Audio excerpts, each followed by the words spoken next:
सब सुन रहल छी जय गंगा कैसेट के भक्तिमय प्रस्तुति।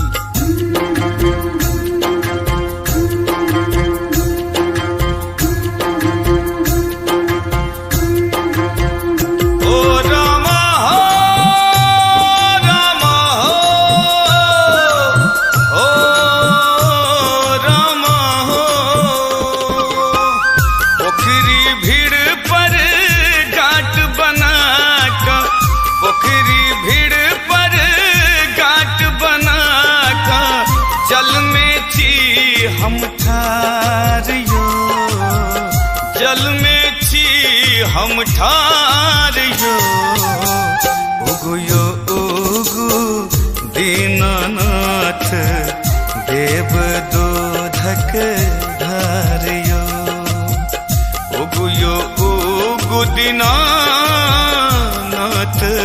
देव दूधक धारियो।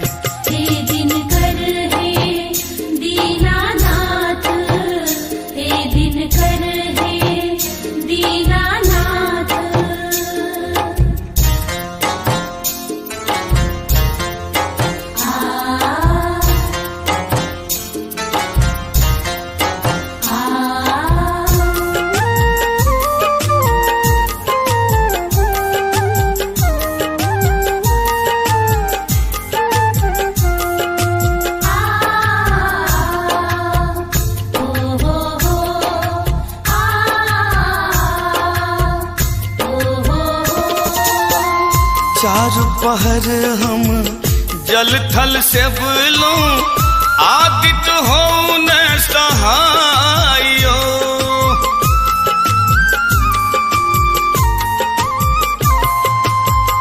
चार पहर हम जल थल से बोलो आदित्य हो न सहायो भूखल प्यासल